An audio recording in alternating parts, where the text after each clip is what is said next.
crois que c'est une aberration, c'est très surprenant de la part de nos frères qui ont refusé de participer à ce débat patriotique, à ce débat national, et qui se retrouvent comme quoi qu'ils se reconnaissent dans une injonction qui serait donnée par la CEDEAO en vue de délocaliser le dialogue national dans un pays étranger. Je crois que cela n'a pas été fait. Je dis non, il n'y a pas eu d'injonction, il n'y a pas eu de recommandation formelle de la CEDEAO.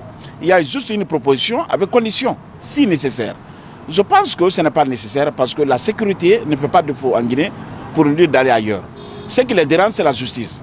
Et je pense aussi que la CEDEAO ne peut pas être dans une dynamique de protéger les présumés voleurs.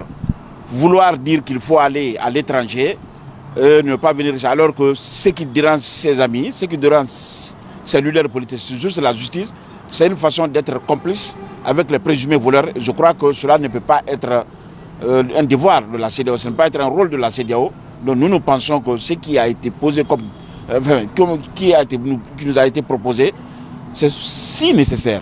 Ce n'est pas nécessaire de le localiser. Les Guinéens veulent parler de la Guinée en Guinée. Et lorsqu'on parle... Ils n'ont pas dit de délocaliser.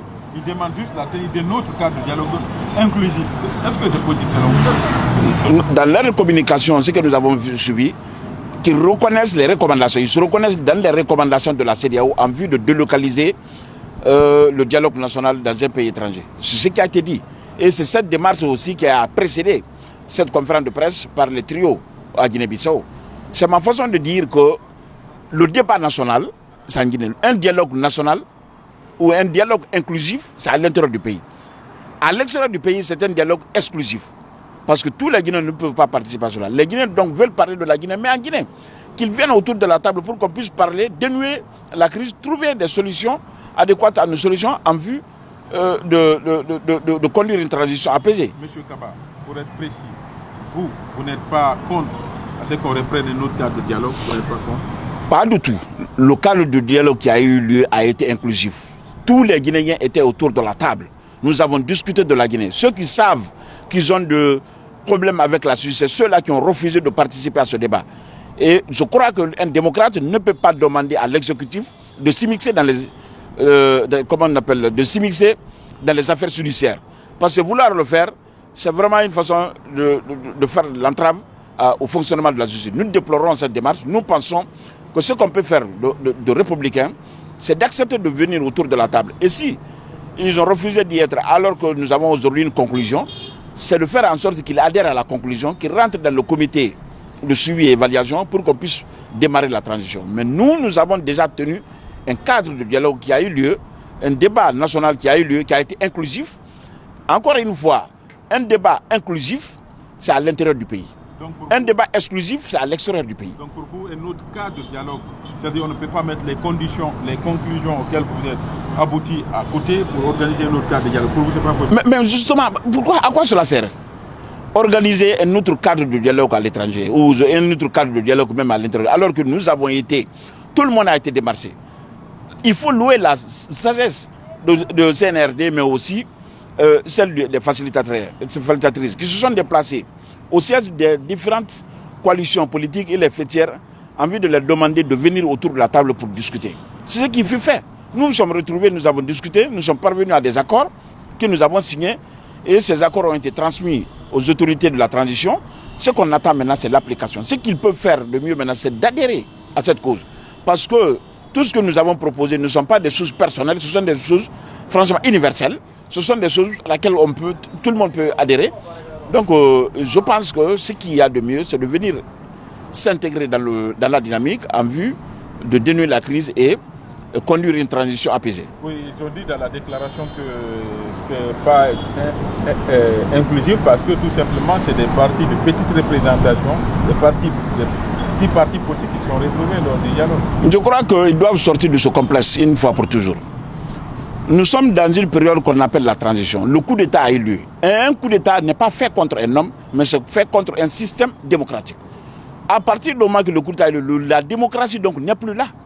Toutes les voix qui ont été conquises, qui ont été acquises par les urnes, par les voix, sont annulées quand il y a le coup d'État. Donc ce qui suppose que non seulement les voix obtenues par le parti au pouvoir sont annulées, les voix obtenues par les partis politiques d'opposition sont annulées, et même la Constitution elle-même est annulée. Ça veut dire quoi? Que tous les indices, tous les indicateurs démocratiques ont été annulés. Donc il n'y a plus de petits, il n'y a plus de grands. Nous sommes tous égaux pendant cette période de transition. Et après la transition, l'espace politique naturellement va se reconstruire. Et en ce moment, nous allons encore indiquer les plus forts d'hier sont toujours les plus forts, ce qui sera confirmé. Mais pour le moment, on est à une période transitoire qui sort de ce complexe, qu'il accepte sous doute cieux. Et il n'y a pas de parti politique. Regardez actuellement au Burkina Faso, les partis politiques, les activités des partis politiques ont été interdites. Donc dans un tel pays où on ne peut pas vous réclamer plus fort, parce que ou se mettre à compter ses militants dans la rue, ce qui est en jeu aujourd'hui, c'est d'accepter de travailler avec tout le monde pour qu'on puisse trouver une solution à cela. Donc la façon de dire que non, c'est parce qu'ils sont recherchés par la justice, c'est parce qu'ils sont en train de fuir la justice, ce qui fait qu'ils ne veulent pas participer à ce débat. Cette dernière question, encore une fois, je reviens à cette question. Le trio donc demande la reprise, l'intercoalition, c'est comme ça on les appelle, demande donc la reprise d'un cadre de dialogue. Cette reprise d'un autre cadre de dialogue. Je suis le président d'un parti politique, mais aussi le président d'une coalition politique qu'on appelle l'AD. L'AD ne va jamais participer à un autre cadre de dialogue qui serait demandé par ceux-là. Le plus important, tout le monde a été invité. On ne peut pas faire autrement. Donc c'est impossible de reprendre un autre cadre. Il est quasiment impossible d'aller à un autre dialogue à partir du moment où nous avons des conclusions qui répondent à nos satisfactions, qui répondent à la préoccupation sociétale. Vouloir demander un autre cadre de dialogue, c'est de parler de quoi? Je crois qu'il ne faut pas personnaliser la chose. Ce qui a été fait n'est pas personnel, c'est universel. Donc à ces valeurs-là qu'il faut adhérer. Et même s'ils ne veulent pas adhérer à cela et qu'ils veulent juste en découdre avec le pouvoir, nous allons dire que nous ne sommes pas non seulement d'accord dans cette dynamique. C'est une demande de trop, selon vous? Non, mais ce n'est même pas c'est une aberration. Ils ont été invités, les courriers ont été adressés à ces gens-là. Ils ont refusé de venir. On ne peut que les convoquer, les inviter. On ne peut pas les convoquer. Si on veut maintenant qu'on lâche un mandat international contrôlé à l'étranger pour les faire venir autour de la table, ça c'est un autre débat. Mais si c'est l'invitation a été formulée, a été adressée à ces leaders politiques. Ce qu'ils peuvent faire, c'est de répondre à cet appel.